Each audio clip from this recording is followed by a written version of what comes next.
Finally আমরা আরেকটা জায়গায় চলে আসছি আর কি, সেটা কি নার্নস্ট ইকুয়েশন। এই ব্যাপারটা আমাদের কাছে অনেকটা সহজ অ্যান্ড পরিচিত। কেন? মানে মনে হতে পারে যে অপরিচিত মনে হতে পারে, ভাই আমি তো আগে নার্নস্ট ইকুয়েশনের কথা শুনি নেই আর কি, বাট আমাদের সাথে কানেকশন আছে জিনিসটার। মনে আছে একটা কথা, আমি যখন বলতেছিলাম যে প্রমাণ অবস্থায় বা স্ট্যান্ডার্ড কন্ডিশনে, মানে হচ্ছে কি 1 মোল পার লিটার ঘনমাত্রা যখন, আবার যখন 1 ATM চাপ হইলো, যখন 25 ডিগ্রি সেলসিয়াস টেম্পারেচার হইলো, তখন ওই যে এর উপরে গোল্লা দিলাম যে হচ্ছে প্রমাণ অবস্থায় ছিল। যদি আমরা প্রমাণ অবস্থায় না থাকি, যে কোনো অবস্থায় থাকি, তখন আমাদেরকে পোটেনশিয়াল বের করতে হবে। ওই সময় যে ইকুয়েশনটা দরকার পড়তেছে তার নাম হচ্ছে নার্নস্ট ইকুয়েশন।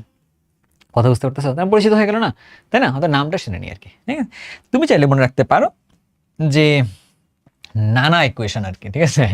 হ্যাঁ, নার্নস্ট ইকুয়েশন। সো ব্যাপারটা হচ্ছে কি, পড়াশোনা অনেক মজার, বাট পড়াশোনা মজা করে করতে পারলে ভালো টাইপের। যাই হোক, নার্নস্ট ইকুয়েশন, নার্নস্ট আসলে সায়েন্টিস্টের নামের থেকে আসছে নার্নস্ট। এখানে কি হইলো, নার্নস্ট ইকুয়েশন কখন দরকার? হ্যাঁ, যদি যদি যদি হ্যাঁ যদি কি হয়, যদি আমরা যে দ্রবণটা নিয়ে কাজ করতেছি যদি প্রমাণ অবস্থায় না থাকে আর কি। যদি প্রমাণ অবস্থা না থাকে তখন আমাদের কাছে এই ইকুয়েশনটা লাগে। বুঝছো? যদি প্রমাণ অবস্থা না থাকে তখন আমাদের কাছে এই ইকুয়েশনটা লাগে। এখন তাহলে আমাদের কথার মধ্যে আসতে হবে, বুঝে বুঝে কথার মধ্যে আসতে হবে।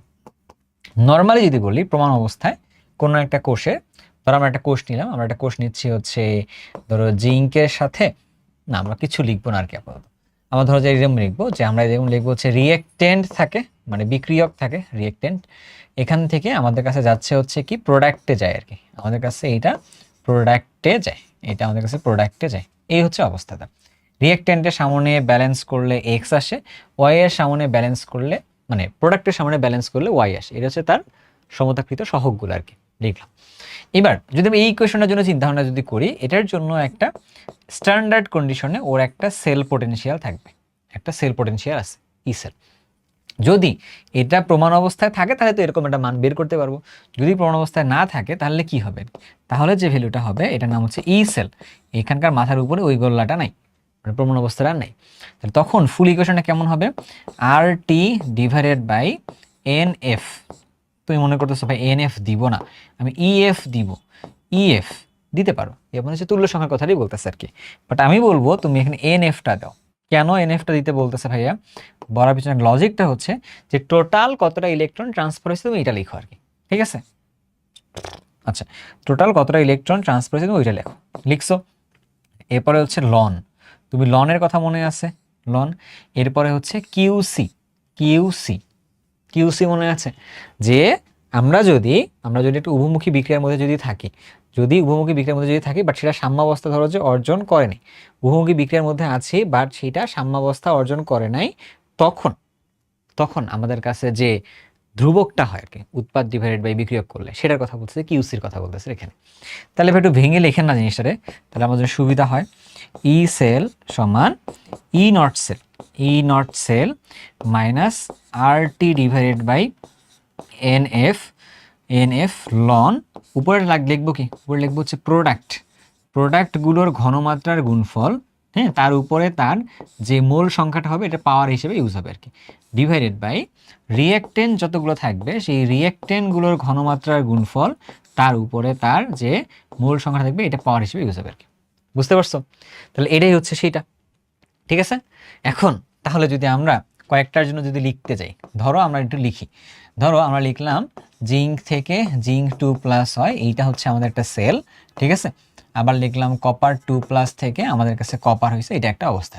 তাহলে এখানে তাহলে কি হবে, এটার জন্য তাহলে ই সেল সমান E naught cell minus R T divided by, দুইটা ইলেকট্রন ট্রান্সফার হয়েছে কিন্তু, তাহলে এটা কত হবে 2f। আর লন উপরে কি হবে, প্রোডাক্ট।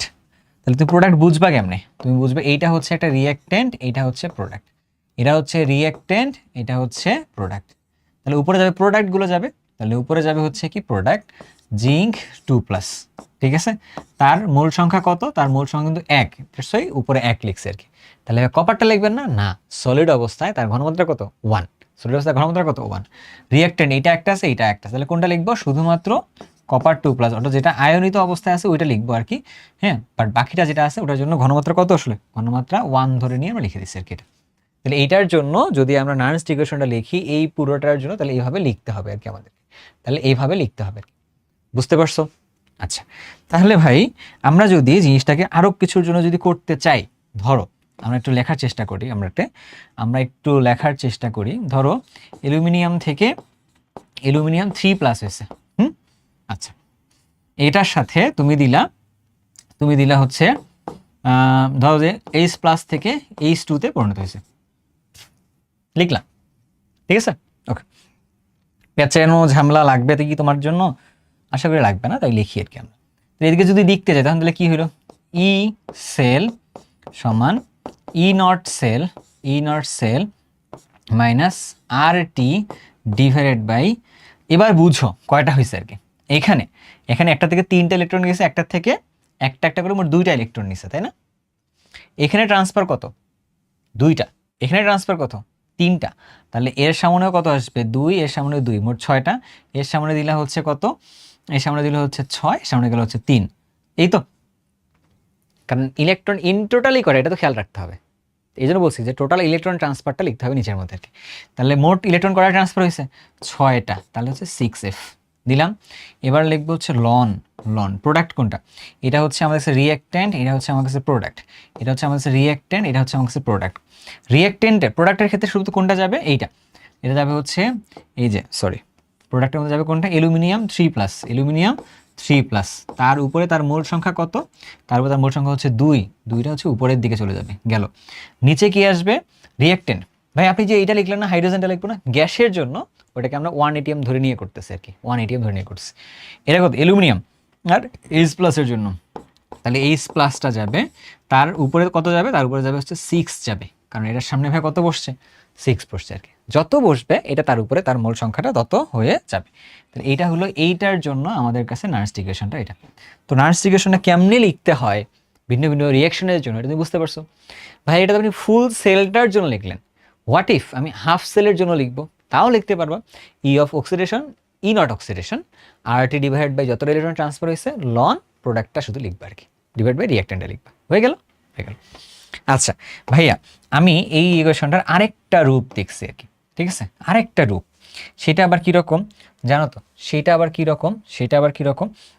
সেটা হচ্ছে এরকম, ই সেল, তারপরে তুমি দেখছো হচ্ছে ই নট সেল, তারপরে তুমি দেখছো হচ্ছে RT into 2.303 divided by NF, তুমি এরকম দেখছো। সাথে তুমি এটা দেখছো লগ অফ উপরে ধরো প্রোডাক্টের ঘনমাত্রাটাকে এরকম দেখছো, পি আকারে লিখছে, পি ওয়াই, তাই না? পি ওয়াই, আর এটাকে ধরো লিখছে হচ্ছে আর দিয়ে, এটাকে দেখছে এরকম, তুমি এরকম একটা দেখছো। তার মানে কি তুমি নতুন একটা সূত্র আবিষ্কার করে ফেলছো? না, তুমি নতুন সূত্র আবিষ্কার করো নাই। তুমি কি করছিলা? এই লন থেকে লগে আসতে গেলে 2.303 দিয়ে গুণ করতে হয়, তুমি এইটা দেখছো আর কি। সো তোমার তো ক্যালকুলেটার হাতে আছে, তুমি লগ আর লন দুটাই ক্যালকুলেটারে আছে, তো যে কোনো ভাবে চাপলেই তো হইলো। আই এম নট মাস্টার যে ক্যালকুলেটার আমি ভালো পারি আর কি, পারি না আমি ক্যালকুলেটার, বাট আমার এতটুকু তো জ্ঞান আছে কোনটা লন আর কোনটা লগ, এটা আছে কি নাই। অতটাও বোকা আমার ভাবার দরকার নেই, ভাববা ভাইবো না, অতটা বোকা আমি না আর কি। সো এটা মনে হয় আমাদের কাছে ক্লিয়ার যে নার্স ইকুয়েশন থেকে কেমনি কি হয় বা না হয়। এখন তোমাদেরকে একটা বাসার কাজ দেয়, এটা MCQ এর জন্য কাজে লাগবে। এটা সাধারণত ধরো যে এডমিশন লেভেল উঠলে পরে দেখানো যাবে, এরকম টাইপের কিছু একটা।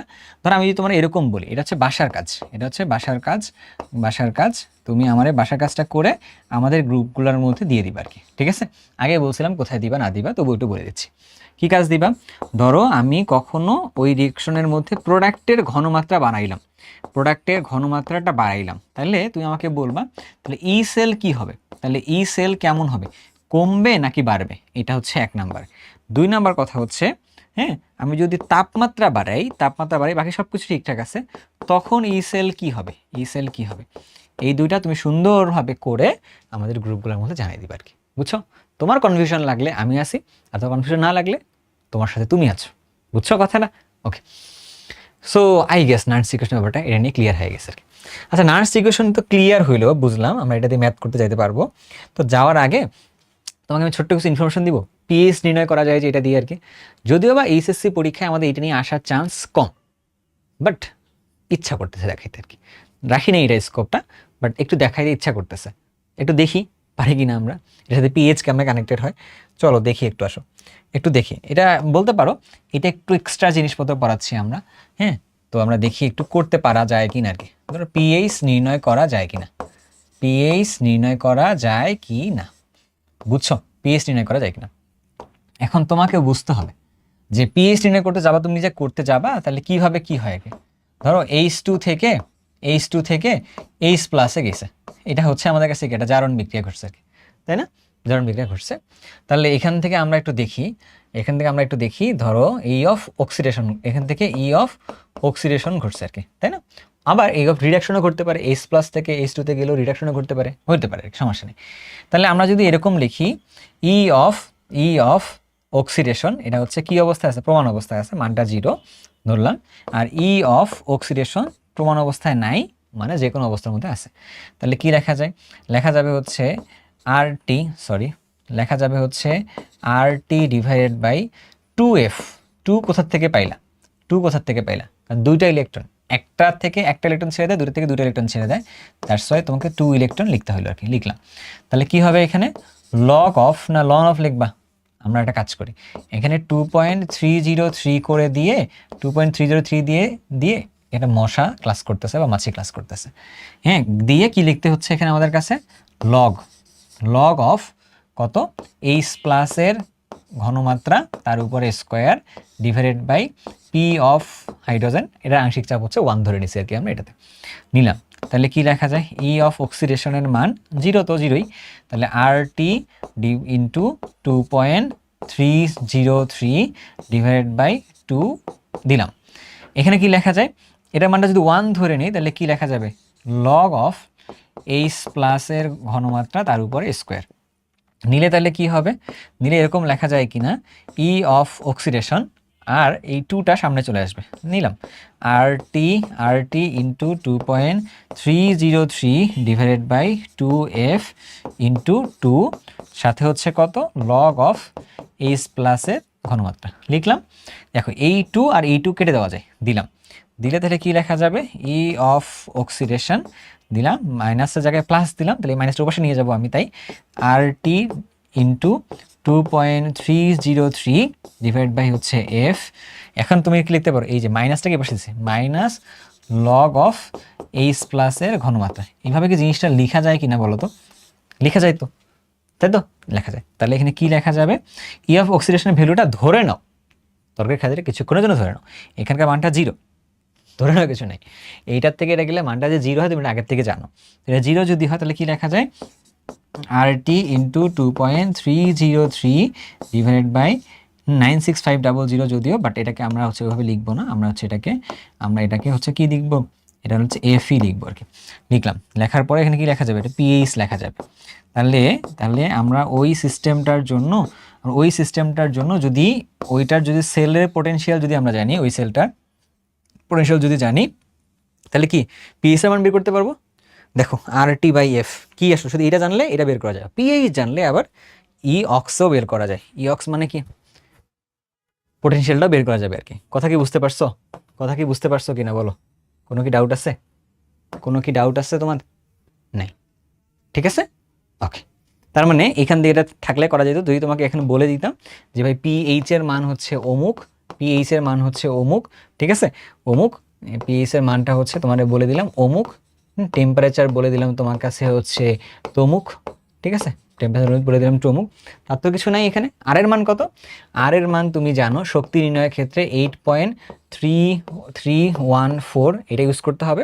করার পরে হচ্ছে আমাদের কাছে ই অফ অক্সিডেশন যেটা, এই ভ্যালুটা কিন্তু এখান থেকে বের হবে, হইল, জিনিসটা তো সিম্পল। তবে এখান থেকে ইঞ্জিনিয়ারিংয়ে যখন আমরা করব তখন একটু প্যাচানো গোছানো ম্যাথ করতে হবে আর কি, বাট এই প্যারাটা এখন দিব না, যখন যে প্যারা নেওয়ার কথা তখন সেই প্যারাটাই দিব আর কি, এর জন্য ওয়েট করে থাকতে হবে, বুঝছো? ঠিক আছে, সমস্যা নেই। তাহলে আমাদের কাছে এটা আন্ডারস্ট্যান্ডিং লেভেলটা ক্লিয়ার হয়ে গেছে। একটা কুয়েরি ছেড়ে দিই যে ভাইয়া আর হচ্ছে মোলার গ্যাস কনস্ট্যান্ট,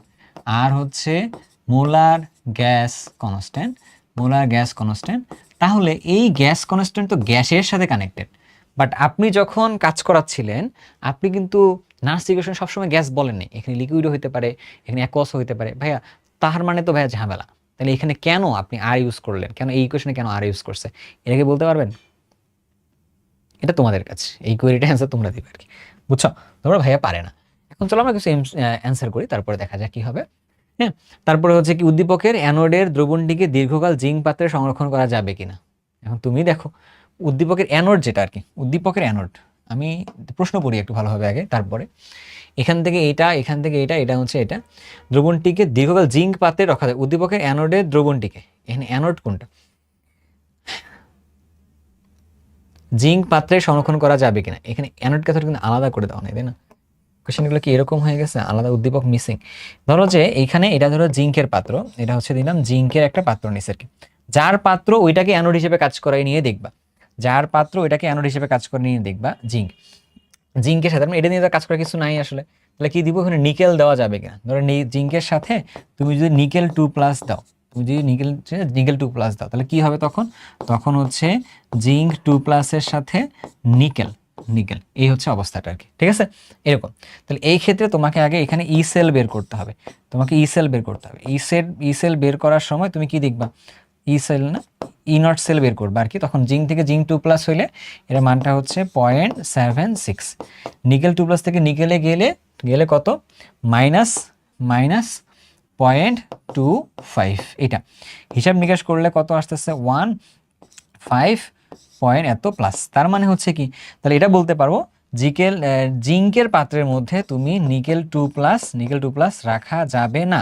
কেন, যদি তুমি জিঙ্কের পাত্রের মধ্যে নিকেল 2+ রাখতে যাও তখন তোমার কাছে কি, তখন তোমার কাছে হচ্ছে ওই পাত্রটা ক্ষয় হয়ে যাবে, জিঙ্কটা দেখো ক্ষয় হয়ে যাবে আর কি। তার মানে হচ্ছে কি যে জিঙ্কের পাত্রে, জিঙ্কের পাত্রে পাত্রে নিকেল 2+ রাখা রাখা যাবে না, ঠিক আছে? কেন, কারণ এখানে বিক্রিয়া করে ফেলবে স্বতঃস্ফূর্তভাবে, তাহলে রাখা যাবে না আর কি। এটা কিন্তু চাইলে গিভস ফ্রি এনার্জি দিয়ে অ্যান্সার দেওয়া যায়, দরকার নেই আর কি, এতটুকু দিয়ে অ্যান্সার করে দিয়ে আসলেও হবে, সমস্যা নেই। এটা এখন এখানে যে প্রশ্নটা করছে যে উদ্দীপকের অ্যানোডের ক্ষেত্রে এটা, তো এখন এখান থেকে তুমি সেটা টেকনিক্যাল অ্যান্সার দিতে পারো। তো এটা তো আমরা দিতে পারতেছি না, জিঙ্ক তো আমরা নিয়ে নিছি অলরেডি অ্যানোডে, তাহলে এর মধ্যে তাহলে কি এই দুইটার মধ্যে কোনটা আসলে অ্যানোড হতে পারে, কোনটা আসলে ক্যাথোড হতে পারে, এই দুইটার মধ্যে এইটা চাইলে অ্যানোড হতে পারবে, এটা চাইলে হচ্ছে ক্যাথোড হতে পারবে। কারণ কি ভাইয়া, এইটার জন্য রিডাকশন পোটেনশিয়াল বেশি, এটার জন্য রিডাকশন পোটেনশিয়াল কম, যার জন্য রিডাকশন পোটেনশিয়াল বেশি ও ক্যাথোড হয়, আর যার জন্য কম সে হচ্ছে অ্যানোড হতে পারে। এই দুটোর মধ্যে এইটা অ্যানোড হতে পারে, এটার জন্য এভাবে চিন্তা করতে পারো, লিখে নিচ্ছে আর কি এটাতে। তাহলে কি হলো ভাইয়া, ওইটাকে তাহলে রাখা যাবে কেন, কারণ তুমি যদি ওইখানে সিলভার প্লাসের সাথে রিঅ্যাকশনটা দিতা তাহলে তখন তুমি গিয়ে দেখতে মজার একটা ব্যাপার ঘটতো, যে কি হ্যাঁ, তখন তুমি গিয়ে দেখতা কত আসতো অ্যান্সারটা আসতো নেগেটিভ আসতো মনে হয়, তাই না? আমরা একটু করে দেখি কি আসে, যে চলো একটু দেখি, আগে দেখি। ধরো জিঙ্কের পাত্রের মধ্যে আমরা যদি সিলভার রেখে দিই, সিলভার প্লাস রাখি, তখন তাহলে কি হয়, তাহলে জিঙ্ক 2+ হবে আর হচ্ছে সিলভার হবে আর কি এটাতে। তাহলে এটার জন্য যদি আমরা ই সেল বের করতে যাই, ই নট সেল, তাহলে এটা কত হবে, জিঙ্ক থেকে জিঙ্ক 2+ এর জন্য হ্যাঁ +0.76, সিলভার প্লাস থেকে সিলভার হওয়ার জন্য কত লাগবে, এটা হচ্ছে ++.79 এত, তাহলে এখান থেকে জন্য যোগটোগ করলে কত আসবে, এটা যোগ করলে কিছু একটা আসবে, বাট পজিটিভ একটা ভ্যালু আসবে, তাই না? যোগ করলাম না, যোগ করলে পজিটিভ একটা ভ্যালু আসবে। তার মানে কি জিঙ্কের পাত্রে এটাও রাখা যাবে না আর কি, কারণ এটা পজিটিভ যখন হয়ে যাচ্ছে তখন কি হয়, জিঙ্কটা পাত্রটা ক্ষয় হয়ে যায় আর কি, তার মানে রাখা যাবে না। ম্যাথ করে তারপর হিসাব নিকাশ করে বলতে হবে, আদারওয়াইজ আসলে বলার স্কোপটা নেই। আমার কাছে কেন জানি না মনে হয় যে সিলভার থেকে সিলভার প্লাসে যাওয়ার সময় ঠিকঠাক আছে, সমস্যা নেই। তার মানে কি যেন বললাম, তার মানে হলো কি, আমরা যদি একটু একটু রিভাইজ করি জিনিসটাকে, হ্যাঁ একটু ঠান্ডা মাথায়, অ্যান্সার ঠিকঠাক আছে বাট একটু ছোট করে নেওয়া করতে হবে আর কি। ধরো দীর্ঘকাল জিঙ্কের পাত্রে সংরক্ষণ করা যাবে কিনা এই দুটার মধ্যে কোনটাকে, ঠিক আছে? আমি চাইলে নিকেল 2+ রাখতে পারবো না, কারণ রাখলে জিঙ্কের পাত্র থেকে জিঙ্কটা অ্যানোড হিসেবে কাজ করতেছে এবং জিঙ্কটা ক্ষয় হয়ে যায়, আর জিঙ্ক ক্ষয় হয়ে গেলে জিঙ্কের পাত্রটা তাহলে রাখা যাবে না, এটা ক্লিয়ার আর কি, এটা রাখা যাবে না। আবার যদি আমি সিলভার প্লাসটাকে রাখতে যাই, রাখতে গিয়ে দেখছি আবার ই সেলটা পজিটিভ আসতেছে, তার মানে হচ্ছে জিঙ্কটা আবার ক্ষয় হয়ে যায়, তার মানে কি সিলভার প্লাসও রাখা যাবে না আর কি। তার মানে এই দুটার কথার মধ্যে যদি আসি, এই দুটার একটাকেও জিঙ্কের পাত্রের মধ্যে রেখে দেওয়া যাবে না, বুঝতে পারছো? কিন্তু উল্টাটা করা যাবে, জিঙ্ক 2+টাকে তুমি নিকেলের পাত্রে রাখতে পারো, তুমি হচ্ছে সিলভারের পাত্রেও রাখতে পারবে আর কি, কারণ তখন ই সেলের ভ্যালুটা নেগেটিভ আসবে। নেগেটিভ আসা মানে তখন পাত্রটা ক্ষয় হয়ে যাওয়ার চান্স কম। কথা বুঝতে পারছো? এটা সো ক্লিয়ার হয়েছে মনে হয়। এবার দেখি ইলেকট্রোড 1, 2, 3 দ্বারা গঠিত সম্ভাব্য কোষগুলোর কোনটি থেকে অধিক পরিমাণে বিদ্যুৎ উৎপন্ন হবে। আচ্ছা, এটা তোমার কথা বলে দেই একটা, যার ই সেলের ভ্যালু বেশি, যার ই সেল ভ্যালু বেশি, ইনার সেল, তার থেকে বিদ্যুৎ উৎপন্ন বেশি, তার থেকে বিদ্যুৎ বেশি উৎপন্ন হবে আর কি, বেশি উৎপন্ন হবে, বেশি উৎপন্ন হবে। কথা বুঝতে পারছো? এটা হচ্ছে মূল কথা একটা। তাহলে এখন তোমাকে চিন্তা করতে হবে কোথা থেকে কি কি হয়, বুঝো। ধরো আমি একটা কাজ করি, 1+2 বানাই, এখান থেকে হচ্ছে ই সেল বের করি, 1+2 বানাই, এর থেকে ই সেল বের করি, ই সেল বানাই, তাহলে কত হয় বুঝো। আমি একটু মুখে মুখে করি, কারণ এই কাজগুলো আমরা আগে করে আসছি, তাই 1+2, এই যে 1-এর সাথে 2 যদি করতে যাই তখন কি হইলো, এইটা হচ্ছে বিজারণ পোটেনশিয়ালের মান বা বিজারণ বিভবের মান, এটা কম, এটা হচ্ছে বেশি, তার মানে এর জন্য হচ্ছে বিজারণ ঘটবে, এর জন্য তাহলে জারণ ঘটবে আর কি। তাহলে এটা কত হইলো 0.76, উল্টাই নিতে হবে যেহেতু এটা প্লাস মাইনাসটাকে প্লাস, আর এটা তো অলরেডি প্লাস আছে, তাহলে 0.34 কত হবে 1.10 পোটেনশিয়াল। ঠিক আছে? আচ্ছা, তাহলে আবার যদি আমরা এরকম করি 1-এর সাথে যদি 3 যোগ করে দিই, তখন তাহলে ই সেলের ভ্যালুটা কত আসতেছে, তখন ই নট সেলের ভ্যালুটা কত আসতেছে 1-এর থেকে 3, 1-এর সাথে 3। তাহলে এইটা আর এটার মধ্যে যদি দেখা যায়, তাহলে দেখা যায় কোন মানটা বেশি বলো তো? হ্যাঁ, এখানকার সাথে যদি উল্টাই দিতাম, এটা যদি উল্টাই দিতাম, তাহলে হচ্ছে কি এর জারণ বিভবের মানটা বেশি, তাহলে এর ক্ষেত্রে হবে হচ্ছে জারণ, আর ওর ক্ষেত্রে হবে হচ্ছে বিজারণ। বুঝো নাই? ধরো নেগেটিভ মানটাকে আমি পজিটিভ করে দিছি আর কি। কীভাবে পজিটিভ করছি? ধরো এইটাকে উল্টাই দিছি, এই যে এটাকে এই পাশে, এটাকে এই পাশে যদি দিই, তাহলে এটা কত আসে প্লাস, এর থেকে এটাকে এই পাশে, এটাকে যদি এই পাশে দিই, তাহলে কি হবে, এটা প্লাস, তাহলে হচ্ছে 0.79 বড় নাকি 0.76 বড়? 0.79 বড়। তা যার জারণ পোটেনশিয়ালের মানটা বেশি ওর জারণ হবে, তাহলে এটার ক্ষেত্রে জারণ হবে, জারণ হলে কত, যে প্লাস 0.79, আর ওইটার ক্ষেত্রে কি বিজারণ হবে, তাহলে তাহলে এটা কত হবে -0.76, তাহলে কত আসবে এটাতে প্লাস প্লাস 0.03 এত। তাহলে আবার যদি যাই, এটা তো গেল, তাহলে এবার যদি 2-এর সাথে 3 যদি আমরা যোগ করে দেই, তাহলে ই সেলের ভ্যালুটা কত আসবে, তাহলে ই নট সেলের ভ্যালুটা কত আসবে 2-এর সাথে 3, তাহলে এই দুটার মধ্যে তাহলে কোথায় বেশি, এইটা হচ্ছে বিজারণ, এটাও বিজারণ, তাহলে বিজারণের মধ্যে এর পোটেনশিয়ালটা বেশি, তাহলে এর বিজারণটা হবে, আর এর তাহলে জারণটা ঘটবে। তাহলে কত আসলো, তাহলে 0.79 এর প্লাস এর সাথে 0.34 যোগ করলে তাহলে কত হবে বলো তো, 9 আর 4 13, 3 হাতে 1, 7 3 10 আর 1 এত, তাহলে হচ্ছে 1 পয়েন্ট এত এত পোটেনশিয়াল। তাহলে তোমার এখন তাহলে বলতে হবে যে ভাই কোনটাতে তাহলে বেশি পোটেনশিয়াল আসতেছে, সবচেয়ে বেশি আসতেছে মনে হয় 1, 2 + 3 করলে বেশি আসতেছে আর কি। তাহলে যেটাতে বেশি আসে, তাহলে 2 আর 3, তাহলে 2 আর 3কে যদি যোগ করা হয়, ওটার থেকে পোটেনশিয়াল যেহেতু বেশি, তাহলে ওইটার থেকে আমরা সবচেয়ে বেশি পরিমাণে বিদ্যুৎ পাবো আর কি। তাহলে হচ্ছে কি অ্যান্সার, তাহলে কি হবে 2 + 3, এইটা দিয়ে যে কোষটা হবে এটা হবে হচ্ছে আমার কাছে অ্যান্সারটা। বুঝছো? ক্লিয়ার কিনা? ওকে। তারপর কি বলছে, 25 ডিগ্রি সেলসিয়াস তাপমাত্রায় নিকেল এত থেকে এত অর্ধকোষ বিভব নির্ণয় করো আর কি। দেখো অর্ধকোষ বিভবটা নির্ণয় করতে বলছে, বাট ঘনমাত্রা কত 0.1, তার মানে এটা কি আমার নার্স ইকুয়েশনে যাইতে হবে আর কি, কারণ 1-এ নাই। তাহলে আমরা বের করতে পারি, এটা কিন্তু বিজারণ বলছে, কারণ এটা থেকে 0-তে পরিণত হয়েছে বিজারণ, তাহলে ই অফ রিডাকশন সমান ই অফ রিডাকশন, বাট এটা স্ট্যান্ডার্ড অবস্থায় ছিল, minus RT divided by 2F, ওয়াই 2F, কারণ এখানে দুইটা ইলেকট্রন ট্রান্সফার হয়েছে। আবার যদি আমরা বলি লন অফ, উপরে কি যাবে নিকেল, তাহলে এটা তাহলে 1, তাহলে রিঅ্যাকট্যান্ট গুলো ছিল এইটা, তাহলে হচ্ছে এটা নিকেল 2+, এর কনসেন্ট্রেশনটা যাবে হচ্ছে নিচে গেল। তাহলে ই অফ রিডাকশনের ভ্যালুটা কত ছিল বলতো, ই অফ রিডাকশন জিঙ্কের জন্য জারণ বিভব এত, ই সেল ছিল হচ্ছে এত, এটা তো দেওয়াই নেই তাই না, তাহলে একটা বের করে নিতে হবে আর কি এরকম। তাহলে হচ্ছে ই সেল সমান ই অফ জিঙ্ক থেকে zinc 2+ plus E of nickel 2+ থেকে নিকেল, এই না? তাহলে আমাদের বের করতে হবে ই অফ নিকেল 2+ থেকে নিকেল, এটা সমান তাহলে কত হবে, টোটাল সেল কত, পোটেনশিয়াল কত 0.51 মাইনাস এটার মানটা কত, প্রমাণ জারণ বিভব 0.76, এটা করলে একটা মান আসবে, মানটা কত আসবে, এটার সাথে করলে হচ্ছে 5, এখানে করলে হচ্ছে 2, এটা হচ্ছে পয়েন্ট এত, সাথে হচ্ছে সামনে একটা মাইনাস আছে, ঝালে মাথায় না, -0.25 এত পোটেনশিয়াল। তাহলে এটা গেল কি নিকেলের জন্য পাইছি। তাহলে এই ভ্যালুটা কত হলো -0.25। এটা হচ্ছে এই পোটেনশিয়ালটা নিলাম, সমস্যা তো নেই। এখন মাইনাস আর এর মান কত 8.314, টি এর মান কত, টেম্পারেচার দেওয়া আছে 25 ডিগ্রি সেলসিয়াস টেম্পারেচার, তার মানে 298 কেলভিন, সাথে হচ্ছে 2 × 96500 ইন্টু লন, ক্যালকুলেটারে আছে 1 এতর মান কত 0.1, এত মান হচ্ছে 0.1। এটাকে ক্যালকুলেশন করে যা আসবে অ্যান্সারটা এখানে বসাই দিলেই হবে আর কি, যা আসবে এখানে অ্যান্সারটা বসাই দিলেই হবে। বুঝছো কথাটা তো? ঠিক আছে, ওকে, তো ঝামেলা নেই। তারপরে কি বলছে, প্রশ্ন পড়ো, প্রশ্ন পড়ো। এইটার সাথে এইটা, এটার সাথে এইটা দেওয়া আছে, উদ্দীপকের কোষটির কোষ ডায়াগ্রাম অঙ্কন করো এবং কোষ বিক্রিয়াটির স্বতঃস্ফূর্ততা ব্যাখ্যা করো আর কি। আচ্ছা ঠিক আছে, কোন কোষটা বলছে? এইটা কিন্তু কোষ।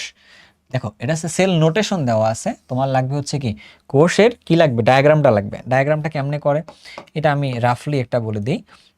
কোষের ডায়াগ্রামটা কেমনে করে, এরকম একটা ফিগার আমাদের মনে আছে, এটা হচ্ছে সেল ডায়াগ্রাম, বুঝো নি? এটা হচ্ছে আমাদের কাছে কোষ ডায়াগ্রাম, এটা হচ্ছে আমাদের কাছে কোষ ডায়াগ্রাম। এই ভদ্রলোকটা আমাদের কপি করে এখানে একটা দিলাম, এখান থেকে ইলেকট্রন যাবে, এখানে ইলেকট্রন যাবে, এখানে একটা বাল্ব রেখে দেখো জ্বলে কি জ্বলে না, জ্বলে কি জ্বলে না, এরকম এরকম একটা ছিল আর কি।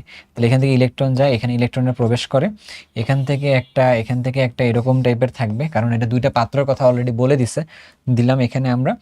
এটা তাহলে হচ্ছে কি এ ছিল এখানে, বি ছিল এখানে, A2+ একটা দ্রবণ, B2+ একটা দ্রবণ এখানে আছে আর কি। এই তো কোষ ডায়াগ্রামটা আর্ট করছি। স্বতঃস্ফূর্ততা বলছে বিক্রিয়াটার ক্ষেত্রে। তাহলে আমাদের বের করা লাগবে ই সেল বের করতে হবে। তাহলে ই সেল যদি বের করতে চাই, হায় রে মজা আছে। কেন? কারণ এইটার ক্ষেত্রে আবার দেখো নার্স ইকুয়েশন দিয়ে ই সেল বের করা লাগবে। আচ্ছা দেখি, তাহলে হচ্ছে E naught cell minus R T divided by কত 2f, কারণ এখানেও দুইটা এখানেও দুইটা, তাহলে দুইটা ইলেকট্রন এখানে 2f লন অফ 2n লন অফ প্রোডাক্ট কোনটা, এটা হচ্ছে আমাদের কাছে রিঅ্যাক্ট্যান্ট, এটা হচ্ছে প্রোডাক্ট, এটা হচ্ছে রিঅ্যাক্ট্যান্ট, এটা হচ্ছে প্রোডাক্ট। প্রোডাক্টটা সলিড, একটা হচ্ছে অ্যাকোয়াসে আছে, তাহলে শুধু অ্যাকোয়াসটাই দিব। অ্যাকোয়াস মানে হচ্ছে A2+ এর যেটা আছে সেটা, আর ডিভাইডেড বাই এটার মধ্যে একটা অ্যাকোয়াস আছে একটা হচ্ছে সলিড আছে, শুধু অ্যাকোয়াসটাই দিব। তাহলে হচ্ছে B2+টাই আমরা দিচ্ছি, B2+টাই আমরা দিচ্ছি, দিলাম। এবার ঘটনার মধ্যে আসো, ই সেলের ভ্যালুটা কত হবে বাবা? ই সেলটা ভ্যালুটা বুঝতে পারতেছো কত আসবে? আমি একটু আলাদা করে নিয়ে বলি, হ্যাঁ। ই নট সেল এ থেকে A2+ যখন গেছে, A2+ যখন গেছে, প্লাস B2+ থেকে বিতে যখন গেছে, এটা মানটা লাগবে আমার A থেকে A2+, এটা কিন্তু উল্টাই গেছে, দেখো আমি যা লাগতেছে এটা আছে উল্টাটা, তাহলে হচ্ছে +0.76। এটা যদি যাই B2+ থেকে বিতে, তাহলে আমাদের যা ভ্যালু আছে ওটাই লিখতে হচ্ছে 0.34, অর্থাৎ +1.10 ভোল্টেজ। এটা কত +1.10 ভোল্টেজ, সাথে তুমি কি লিখবা, ভোল্টেজ লেখা দরকার নেই, পরে লিখবা আর কি একবারে। আর এর মান কত 8.314 ইন্টু টি এর মান কত, কিছু বলে দেওয়া আছে, কিচ্ছু বলে দেওয়া নেই, না বলে দেওয়া থাকলে 25 ডিগ্রি সেলসিয়াস টেম্পারেচার ধরে নিবা আর কি, ঠিক আছে। এটা ডিভাইডেড বাই 2 × 96500 এত। এবারে হচ্ছে কত লনের মান কত দিবা, A2+ এর মান কত, A2+ এর মান হচ্ছে 0.5, এটার মান কত, এটার মান হচ্ছে 0.3, ঠিক আছে। মানগুলো বসানোর পর দেখবা এর একটা পজিটিভ ভ্যালু একটা আসবে আর কি, পজিটিভ ভ্যালু একটা আসবে। তাহলে পজিটিভ ভ্যালু আসা মানে কি, এটা একটা রিঅ্যাকশনটা স্বতঃস্ফূর্তভাবে ঘটবে, যেহেতু রিঅ্যাকশনটা স্বতঃস্ফূর্তভাবে ঘটবে তার মানে কি বলতো, বিক্রিয়াটা স্বতঃস্ফূর্ততা আছে কি নাই এটা লিখে দিবা একটা আর কি, ঠিক আছে। অর্থাৎ এটা স্বতঃস্ফূর্ত বিক্রিয়া। ডান। দৃশ্যকল্প 2 এর জিঙ্ক 2+ এর দ্রবণের ঘনমাত্রা এত হলে 37 ডিগ্রি সেলসিয়াস টেম্পারেচারে 1 এবং 2 এর তড়িৎদ্বার দ্বারা গঠিত কোষের বিভবের পরিবর্তন কেমন হবে ব্যাখ্যা করো আর কি।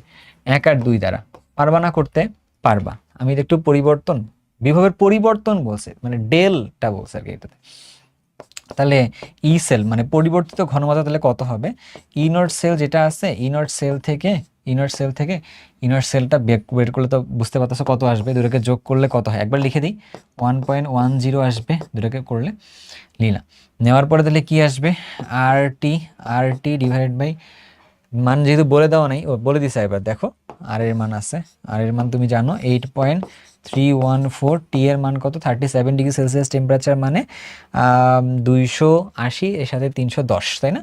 তাহলে 310 ডিভাইড বাই হচ্ছে 2 ইন্টু 96500 ইন্টু লন অফ উপরে যাবে কি, উপরে যাবে হচ্ছে এটা হচ্ছে রিঅ্যাক্টেন্ট, এটা হচ্ছে প্রোডাক্ট।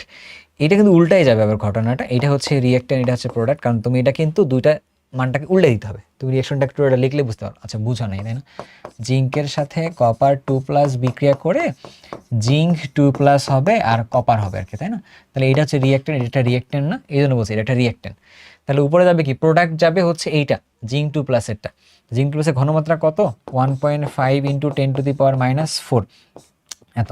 নিচে হচ্ছে কপার 2+ এর ঘনমাত্রা কত, কপার 2+ এর ঘনমাত্রা কি বলে দেওয়া আছে?